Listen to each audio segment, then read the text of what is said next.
The Whitmore mansion had everything money could buy, but 16-year-old Madison Whitmore was slowly disappearing before everyone's eyes. For 3 weeks, she refused every meal, every delicacy, every attempt to make her eat. The family's renowned chef was baffled.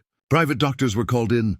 Nutritionists, therapists, even food specialists from 5-star restaurants tried and failed. Madison's father, billionaire tech mogul Richard Whitmore, was desperate. But it wasn't a doctor or specialist who finally solved the mystery. It was Elena Rodriguez, a quiet maid who had been working in the shadows of the mansion for barely 2 months. What she cooked in that kitchen would change everything the Whitmore family thought they knew about their daughter. Before we jump back in, tell us where you're tuning in from, and if this story touches you. Make sure you're subscribed, because tomorrow I've saved something extra special for you.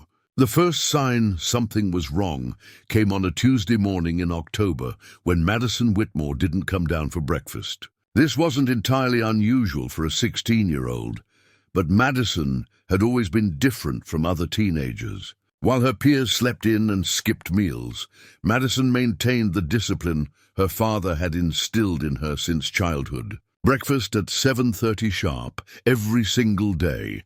Elena Rodriguez was polishing the marble countertops in the kitchen when she noticed the untouched breakfast tray. Chef Antoine Dubois, who had trained at Le Cordon Bleu and commanded a salary higher than most people's annual income, stood at the massive kitchen island with his arms crossed, staring at the pristine plate of eggs, Benedict, and fresh fruit.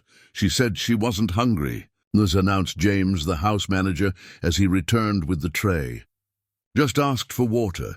Elena continued her work quietly, but she noticed the slight frown that crossed Chef Dubois' face. In the 2 months she'd been working at the Whitmore estate, she'd observed the family's routines with the careful attention of someone who needed this job.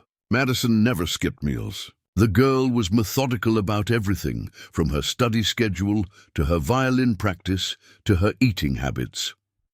By Wednesday, the untouched breakfast tray became 2 untouched meal trays. Madison had requested only water and maybe some tea. Richard Whitmore, who typically left for his downtown office before dawn, made an unusual appearance in the kitchen that morning. "Has my daughter eaten anything?" he asked James directly. "Very little, sir." "Perhaps a few crackers yesterday evening." Richard's jaw tightened. At 48, he had built Whitmore Technologies from a small software company into a multi-billion-dollar empire through attention to detail and immediate action when problems arose. His daughter not eating was a problem that required immediate action. "Call Dr. Harrison," he instructed. "Have him come to the house this afternoon." Eleanor watched this exchange while organizing the cleaning supplies in the pantry. She had grown up in a household where missing meals wasn't a choice, but a reality. Her mother, Isabella, had worked 3 jobs to support Elena and her 2 younger brothers in their small apartment in East LA. Food was precious, planned, and never wasted. The sight of perfectly prepared meals being returned untouched struck something deep in her chest. Dr. Harrison, the family's private physician, arrived that afternoon in his silver BMW. Elena was dusting the library when she overheard fragments of the conversation through the partially open door. Madison's vitals were normal, no signs of illness. Blood work would be done, but preliminary examination suggested nothing physically wrong. "Sometimes teenagers go through phases," Dr. Harrison was saying, "especially children under pressure. Madison's academic load is quite intensive. She's never had problems with pressure before," Richard replied curtly. "She thrives on challenge. Perhaps consider having her speak with Dr. Chen, the adolescent psychologist I recommended last year for the Henderson family." Elena moved away from the door, but the conversation stayed with her. She had seen Madison in the hallways, always carrying thick textbooks, always dressed impeccably, always moving with purpose. But in the past few weeks, something had changed in the girl's posture, in the way she held her shoulders. By Friday, 5 days of barely eating had left visible changes in Madison. Elena noticed when she was cleaning the upstairs hallway, and Madison emerged from her room to go to the library. The girl's school uniform hung looser, Her face looked drawn, but more than the physical changes, there was something in Madison's eyes that Elena recognized from her own childhood, a kind of quiet desperation that adults often missed. The weekend brought Dr. Chen, a soft-spoken woman with kind eyes and a gentle manner. Elena was instructed to prepare the guest sitting room for the appointment. As she arranged fresh flowers and ensured the lighting was comfortable, she could hear Richard pacing in his study next door. "Mr. Whitmore," Dr. Chen said after her session with Madison, "your daughter is experiencing what appears to be a form of control-seeking behavior. She feels overwhelmed by expectations and is using food restriction as a way to assert autonomy over her life." "That's ridiculous," Richard's voice carried through the walls. "Madison has every opportunity, every advantage. She's being groomed to take over significant responsibilities in the company someday. That may be part of the issue. 16 is very young to carry the weight of such future expectations." Elena finished her work and left the room, but the conversation followed her. That evening, as she was preparing to leave for her small apartment in Koreatown, she passed by Madison's room. The dinner tray sat outside the door, completely untouched, except for a glass of water that had been partially consumed. The second week brought more specialists. A nutritionist arrived on Monday with meal plans and supplement recommendations. A renowned eating disorder specialist flew in from New York on Wednesday. Each expert left with theories and treatment plans, but Madison continued to refuse food. Elena began to notice other things during this time. How Madison would stand at her bedroom window for long periods, staring out at the manicured gardens. How she would start to come downstairs for meals, but then turn around halfway down the staircase. How she would pick up books and set them down without reading, pick up her violin and set it down without playing. The girl was fighting some internal battle that none of the experts seemed to understand. By the start of the third week, Madison's condition was becoming alarming. She had lost noticeable weight, and her energy was visibly diminished. Richard had cleared his schedule to work from home, spending hours on phone calls with specialists from around the country. The house felt heavy with worry and tension. Chef Dubois, frustrated by weeks of returned meals, had begun preparing increasingly elaborate dishes, as if the perfect combination of flavors and presentation might somehow break through Madison's resistance. Truffle pasta, hand-rolled sushi, delicate French pastries, all returned untouched. It was during this time that Elena began to pay closer attention to Madison's patterns. The girl would come to the kitchen late at night, long after the family had gone to bed. Elena discovered this by accident when she returned one evening to retrieve her phone, which she had forgotten on the charging station the staff used. Madison was standing in the walk-in pantry, not taking anything, just standing among the shelves of ingredients and supplies. When she noticed Elena, she looked startled, almost guilty. "I'm sorry," Madison said quickly. I couldn't sleep." "It's okay," Elena replied softly. "Sometimes the kitchen feels peaceful at night." Madison looked at her with surprise, as if she hadn't expected understanding instead of questions or concern. They stood there for a moment in the quiet kitchen, and Elena noticed how Madison's eyes lingered on certain items in the pantry, not the expensive imported ingredients or gourmet items, but simpler things. A bag of flour, a container of vanilla, basic spices. That night, Elena couldn't stop thinking about the look in Madison's eyes, and a memory from her own childhood began to surface. Elena's memory took her back to when she was 8 years old, living in the cramped apartment with peeling wallpaper and a kitchen barely large enough for 2 people. Her mother, Isabella, would come home exhausted from her cleaning jobs, her hands raw from chemicals and hard work. But on Sundays, something magical would happen in that tiny kitchen. Isabella would pull out a worn recipe card, yellowed with age and stained with years of use. It was her grandmother's recipe for arroz con dulce, not the fancy version served in restaurants, but the simple, humble rice pudding that had sustained their family through generations of hardship.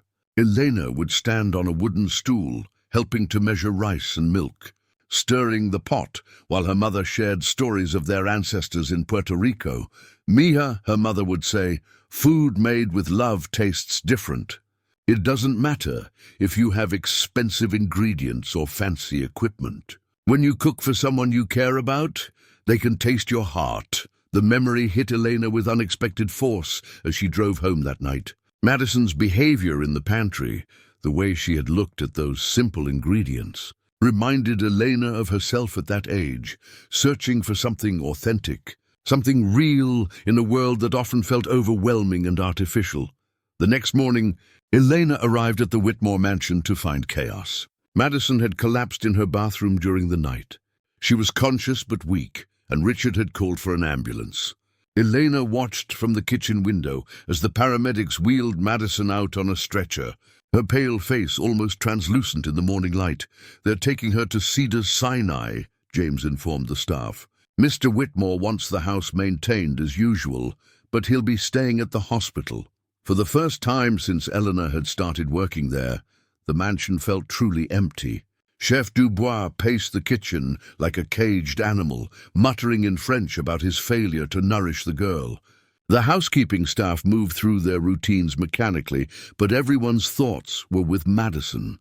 Preparing and narrating this story took us a lot of time, so if you are enjoying it, subscribe to our channel. It means a lot to us. Now back to the story. Eleanor found herself drawn to Madison's room that afternoon. She wasn't supposed to clean the private family quarters. That was handled by Mrs. Patterson, the head housekeeper, but Mrs. Patterson was at the hospital with Mr. Whitmore, and someone needed to straighten up. Madison's room was a study in contradictions. On the surface, it looked like the perfect teenager's bedroom. Expensive furniture, the latest technology, shelves lined with academic awards and certificates. But as Elena looked closer, she noticed the small details that revealed the real Madison. A worn paperback novel hidden behind the leather-bound classics. A sketch pad filled with drawings of simple things, trees, birds, ordinary people doing ordinary tasks. And on the nightstand, partially hidden under a stack of SAT prep books, a photograph that made Elena's heart skip. It was a picture of a young woman in a kitchen, flour dusting her apron, laughing as she rolled out dough. The woman had Madison's eyes, but there was a warmth and joy in her face that Elena had never seen in Madison herself. Elena turned the photograph over and found a note written in Madison's careful handwriting. "Mom baking cookies. Age 25, 2 months before the accident." Elena's hands trembled as she held the photograph. Richard Whitmore's wife had died when Madison was only 4 years old. The girl had grown up without a mother's touch, without those simple moments of connection that happen in kitchens around the world every day. That evening, Eleanor made a decision that could cost her job. Instead of going straight home, she stopped at the small Mexican market in her neighborhood. She bought simple ingredients: rice, whole milk, cinnamon sticks, vanilla extract, and eggs. Not the expensive organic versions that filled the Whitmore pantry, but the basic, humble ingredients her mother had used. The next morning, Elena arrived at work 2 hours early. The mansion was still quiet, Richard still at the hospital, the rest of the staff not yet arrived. Elena made her way to the kitchen and began to cook.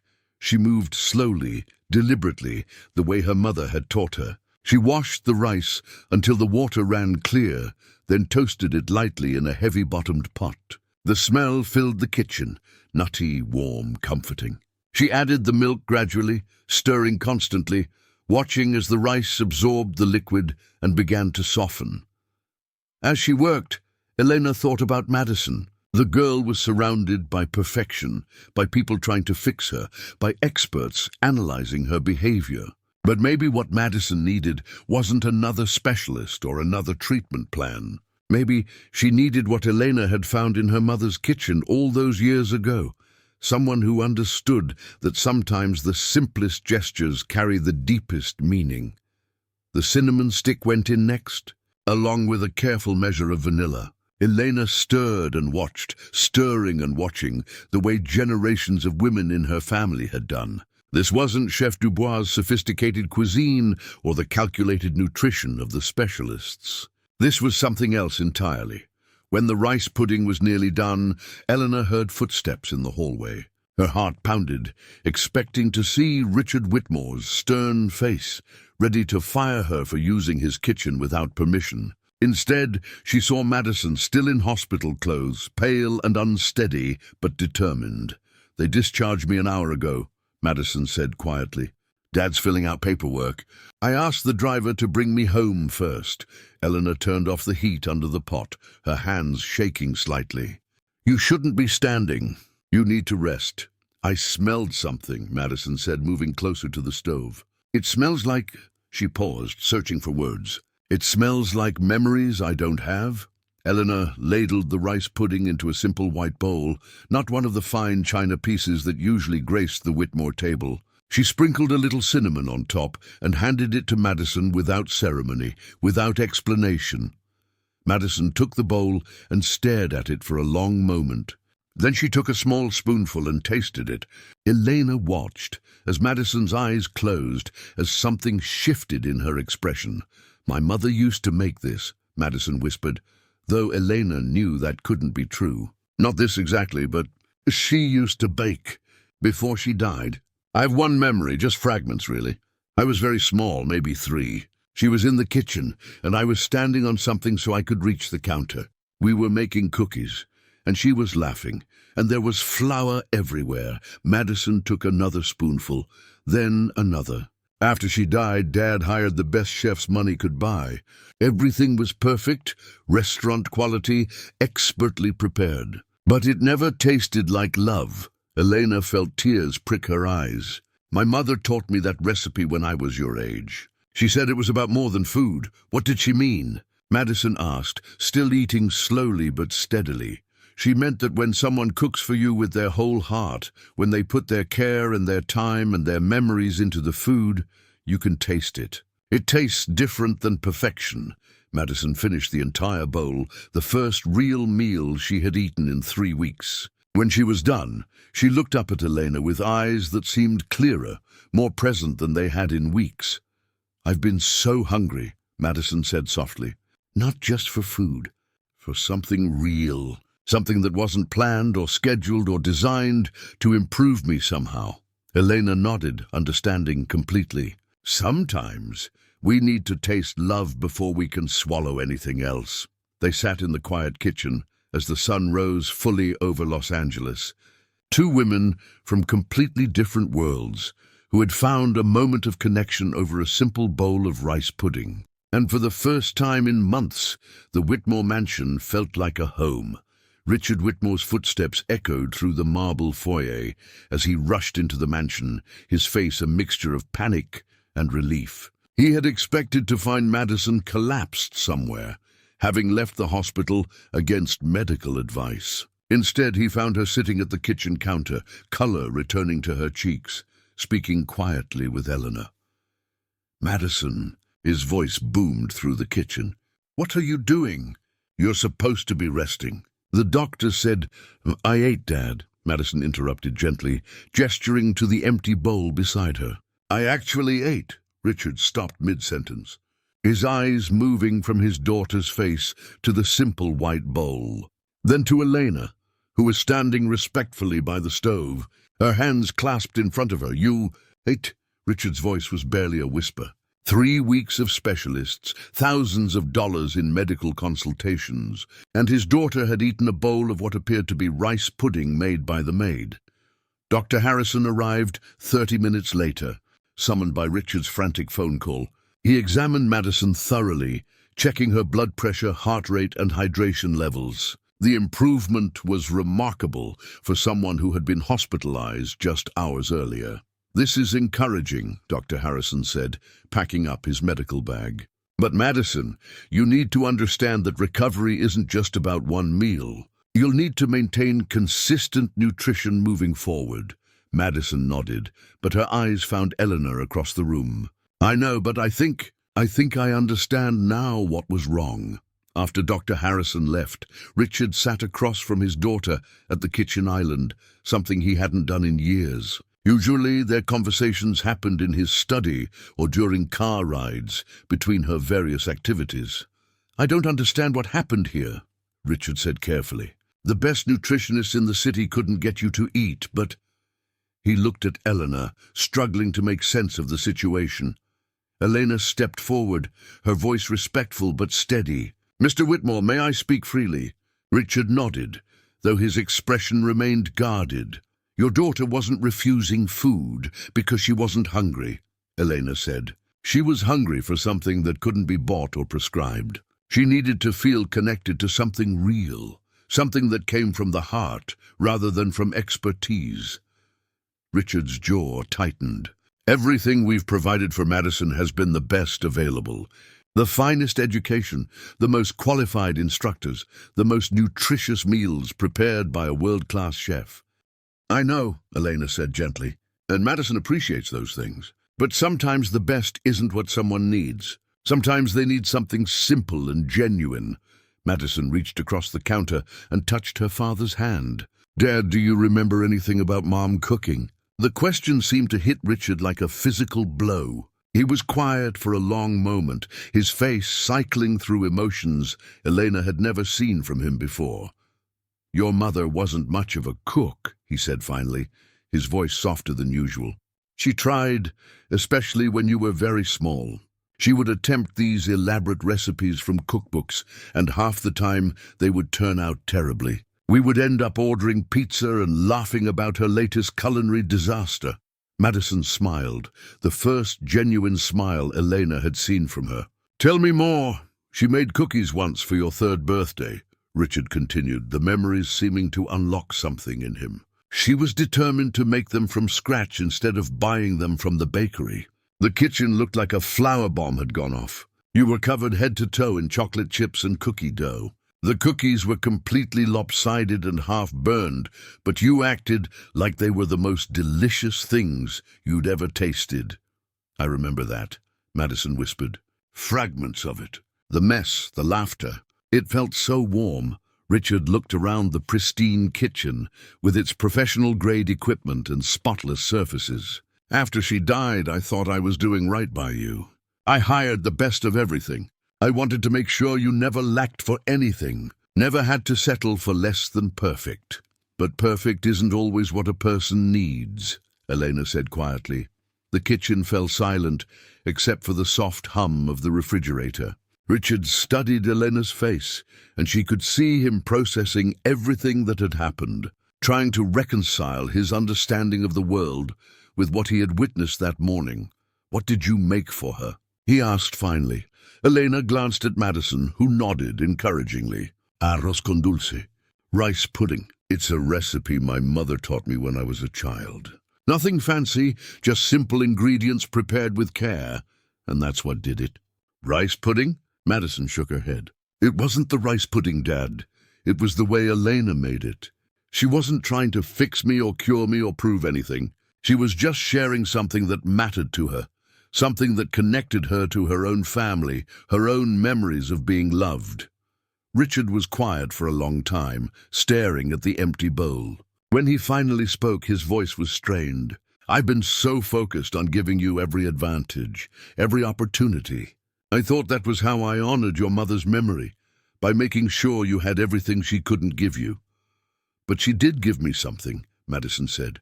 "She gave me those early memories of what it feels like to be loved without conditions, without expectations. I've been starving for that feeling."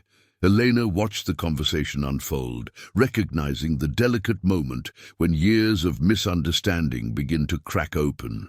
She had seen it in her own family, when her stubborn uncle finally admitted he needed help, when her youngest brother confessed he was struggling in school. "I want to learn," Richard said suddenly, looking directly at Elena. "I want to learn how to make that rice pudding." Both Madison and Elena stared at him in surprise. "You want to cook?" Madison asked, incredulous. "I want to understand," Richard clarified. "I want to understand what my daughter needed that I wasn't providing." Elena nodded slowly.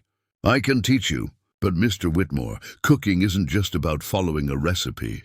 It's about being present, about paying attention to more than just the technical aspects. I'm willing to learn, Richard said. And Elena could hear the sincerity in his voice. That afternoon, something unprecedented happened in the Whitmore kitchen. The billionaire tech mogul stood beside his daughter and their maid, learning to make rice pudding. Chef Dubois watched from a distance, initially offended by the suggestion that his sophisticated cuisine had somehow failed, but gradually becoming intrigued by the family dynamic he was witnessing. Richard struggled with the concept of cooking by feel rather than precise measurements. He wanted to time everything, to follow exact protocols. But Elena patiently guided him through the process of trusting his senses, listening for the sound of the rice toasting, watching for the color changes, stirring with a rhythm that couldn't be programmed. Madison laughed when her father asked if there was an app to measure the exact amount of cinnamon needed. It was the first time Elena had heard her laugh, and the sound filled the kitchen with warmth that no amount of expensive equipment could provide. "You can't optimize everything, Dad," Madison said, grinning as she watched him carefully measure vanilla extract. "Some things just require you to be present and pay attention." As the rice pudding simmered on the stove, Richard looked around the kitchen with new eyes. "I built this kitchen to be perfect," he said. "The most advanced appliances, the finest materials.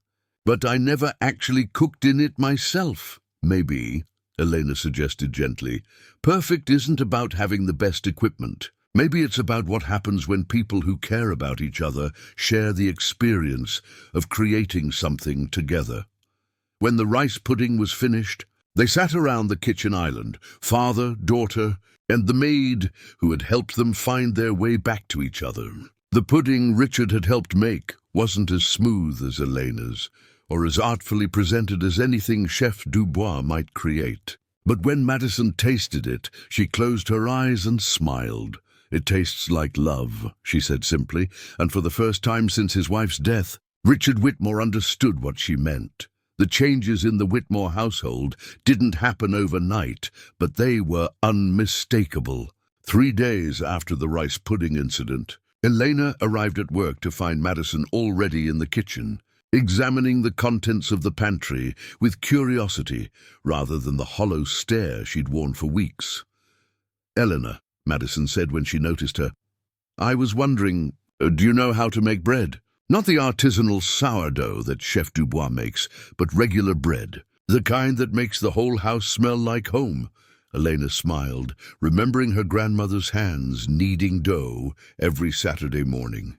"Yes, I know how to make bread. But it takes time. You can't rush it. I have time," Madison said, and Elena realized it was true. For the first time since she'd known her, Madison wasn't rushing off to violin lessons or SAT prep or college interview coaching. They spent the morning in the kitchen, Elena teaching Madison the ancient alchemy of flour, water, yeast, and salt. Madison was a quick learner, but more importantly, she was patient. She didn't try to optimize the process or find shortcuts. She let the dough teach her its own rhythms. "My phone keeps buzzing," Madison mentioned as she kneaded the dough. "Probably Ms. Chen wondering where I am for my college counseling session." Elena glanced at the girl's face, looking for signs of the anxiety that usually accompanied any mention of Madison's packed schedule. Instead, she saw calm determination. "Are you going to reschedule?" Elena asked. Madison considered this, her hands working the dough with growing confidence. "I think I need to figure out what I actually want before I start planning how to get it. Does that make sense?" Before Elena could answer, Richard walked into the kitchen. Over the past few days, he had started appearing at unexpected times, drawn perhaps by the unfamiliar sounds of genuine conversation and laughter that now emanated from the room. "What's happening here?" he asked, but his tone was curious rather than concerned. "Madison is learning to make bread," Elena explained. Richard watched his daughter's hands working the dough, saw the concentration on her face, the small smile playing at the corners of her mouth. "Shouldn't you be at your college counseling appointment?" Madison looked up at her father, and Elena noticed something pass between them, a new kind of communication that hadn't existed before. "Dad, can I ask you something?" Madison said. "When you were my age, did you know exactly what you wanted to do with your life?" Richard leaned against the counter, a gesture that would have been unthinkable just a week ago.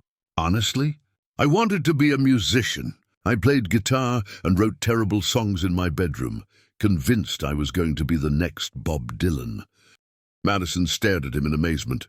"You wanted to be a musician? What happened?" "Life happened.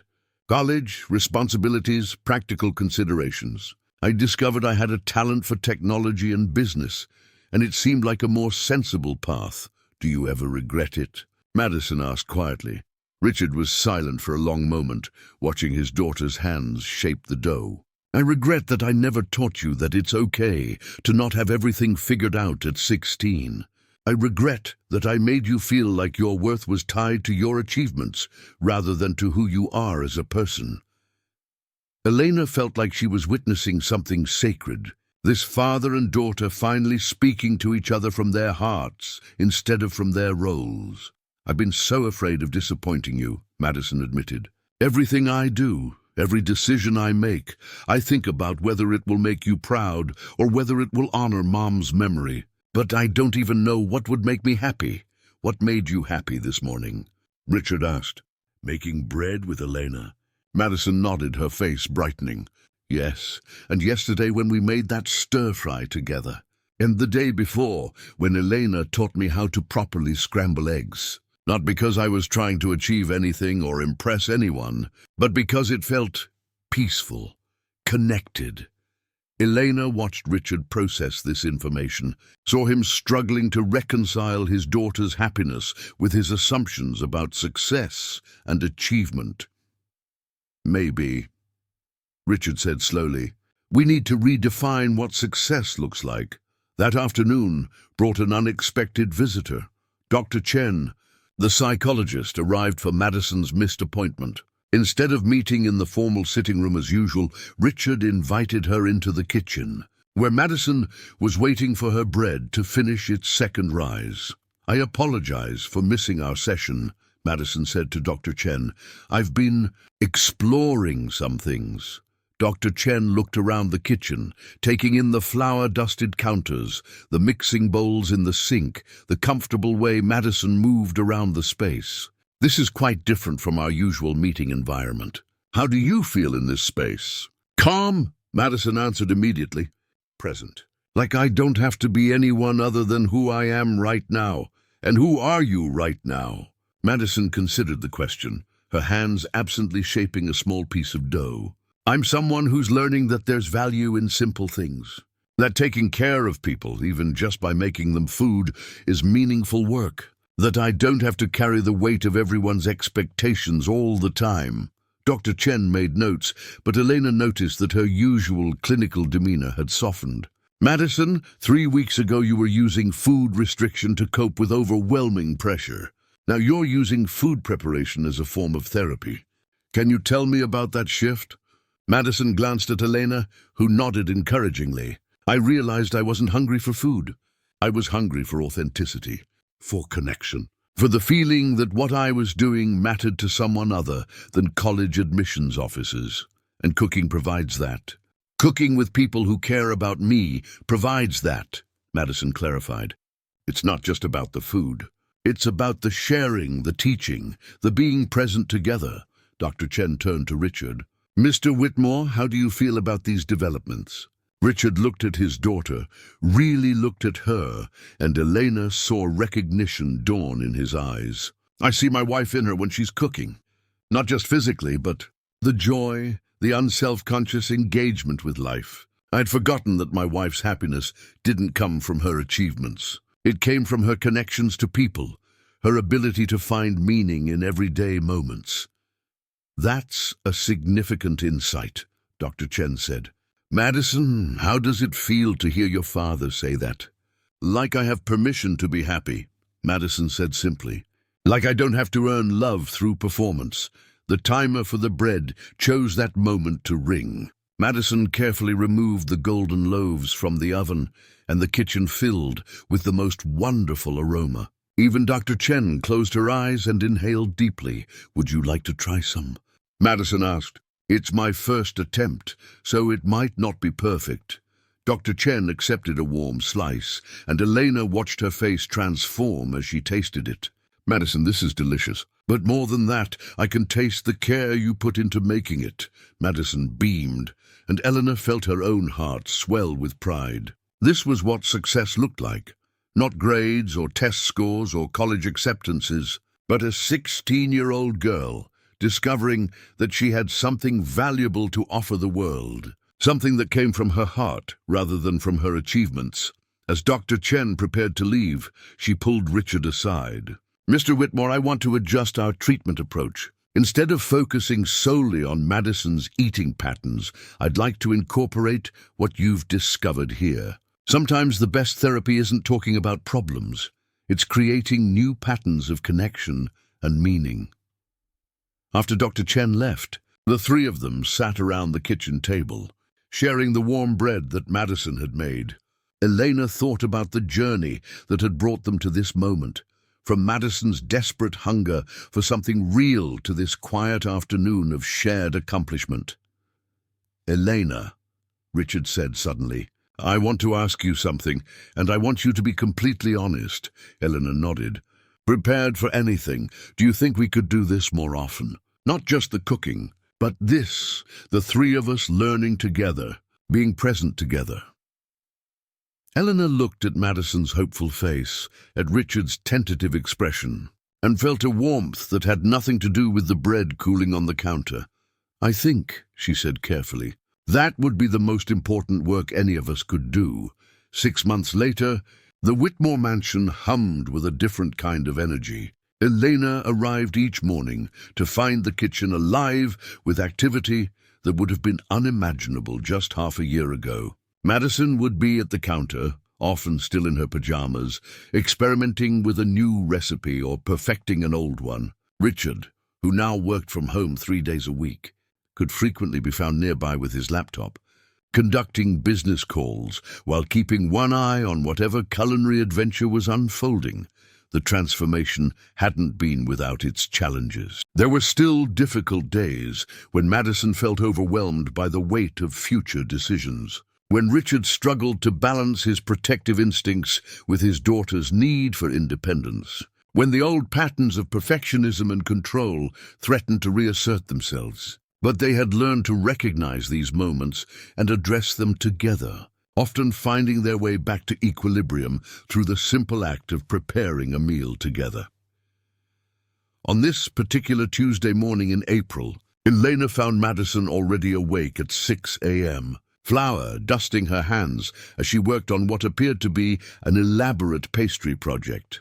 "You're up early," Eleanor observed. Tying her apron around her waist, Madison looked up with bright eyes, more animated than Elena had seen her in days. "I couldn't sleep. I kept thinking about dinner tonight." Tonight was significant for several reasons. It would be the first time Madison had cooked a complete meal for guests, not family, but actual dinner guests. Richard's business partner Marcus and his wife Sarah were coming over, along with Dr. Chen and her husband. It was Madison's idea, her way of showing appreciation for the people who had supported her journey back to health and happiness. But more importantly, tonight would mark exactly 6 months since Madison had refused her last meal, since Elena had made that first bowl of rice pudding that changed everything. "Are you nervous?" Elena asked, assessing the ambitious spread of ingredients covering every available surface. "Terrified," Madison admitted with a laugh, "but also excited. I've been planning this menu for weeks, testing recipes, figuring out timing. It's like solving a complex puzzle, but instead of college applications or SAT scores, the end result is something that will hopefully make people happy." Eleanor smiled, remembering the girl who had once stood in the pantry at midnight, surrounded by expensive ingredients she couldn't bring herself to consume. This Madison was vibrant, purposeful, connected to her own desires and capabilities in a way that no amount of academic achievement had ever provided. Richard appeared in the doorway, already dressed for work, but moving more slowly than his old breakneck pace. "Something smells incredible in here. Madison's testing the appetizers for tonight," Elena explained. "Dad." "Try this," Madison said, offering him a small pastry filled with what appeared to be a delicate mixture of herbs and cheese.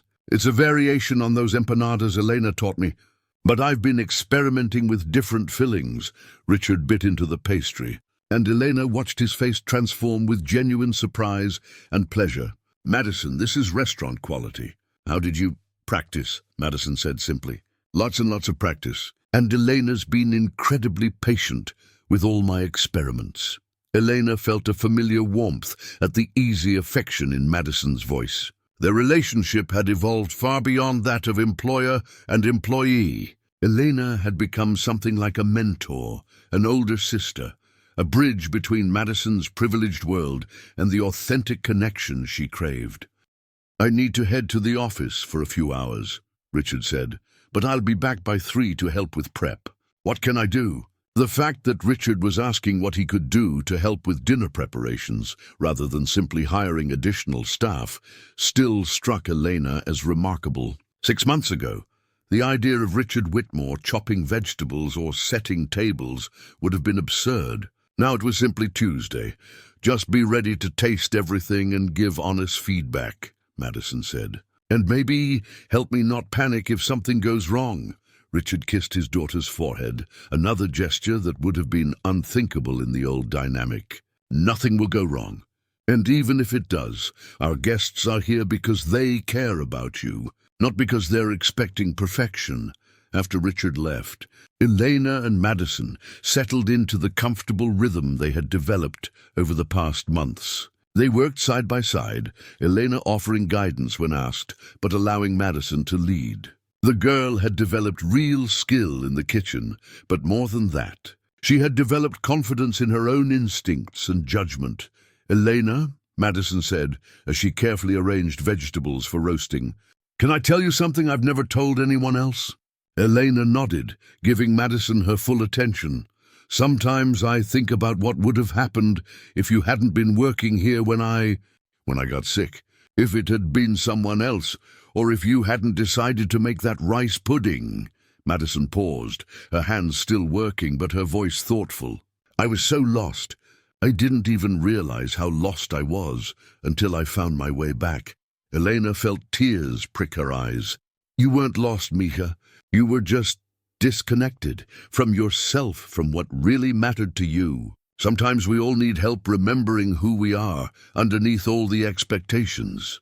"Is that what happened to you when you were my age?" Elena considered the question, thinking back to her own teenage years in East LA. "In some ways, yes. I felt torn between the world I came from and the world I wanted to join. I thought I had to choose between honoring my family's traditions and pursuing my own dreams. It took me a long time to realize I could do both. Is that why you understood what I needed? Because you'd felt that kind of disconnection yourself? Maybe, or maybe I just recognized hunger when I saw it. You were hungry for something real, something that connected you to your own heart. I knew that feeling." They worked in comfortable silence for a while, the kitchen filling with the aromas of Madison's careful preparations. Around noon, an unexpected visitor arrived. Chef Dubois, who had been conspicuously absent from the kitchen since the rice pudding incident, appeared in the doorway looking uncharacteristically humble. "Mademoiselle Madison," he said formally, "I wonder if I might speak with you." Madison looked up from her work, surprised but not unwelcoming. "Of course, Chef. What can I do for you?" Chef Dubois glanced around the kitchen, taking in the organized chaos of Madison's dinner preparations. "I owe you an apology," he said quietly. "For months I took your lack of appetite as a reflection of my cooking. I was offended, frustrated. I thought if I could just create the perfect dish, you would eat." Madison set down her knife and gave him her full attention. "Chef, you don't need to apologize. Your food is incredible. It wasn't about your cooking. I know that now," Chef Dubois continued. "Watching you these past months, seeing how you cook, how you approach food, I realize I forgot something important. I became so focused on technique, on sophistication, on impressing people, that I forgot food is supposed to nourish the soul as well as the body. Elena watched this exchange with fascination, seeing how Madison's journey had rippled out to affect everyone in the household. Would you? Chef Dubois hesitated, then continued with unusual vulnerability. Would you mind if I helped with dinner tonight? Not to take over, but to learn from what you're doing here. Madison's face lit up with genuine pleasure. I would love that. Actually, I've been struggling with the sauce for the main course. I know the flavors I want, but I can't quite get the balance right. Elena watched as Chef Dubois examined Madison's sauce, tasted it thoughtfully, then began offering gentle suggestions. It was a collaboration rather than an instruction. A master chef learning from a 16-year-old girl who had discovered something he had lost along the way. The afternoon flew by in a whirlwind of preparation. Richard returned as promised, rolling up his sleeves and diving into whatever tasks needed doing. At one point, Elena looked around the kitchen and saw Richard chopping onions, while Madison directed Chef Dubois on seasoning adjustments, and she had to pause to appreciate the beautiful absurdity of the scene.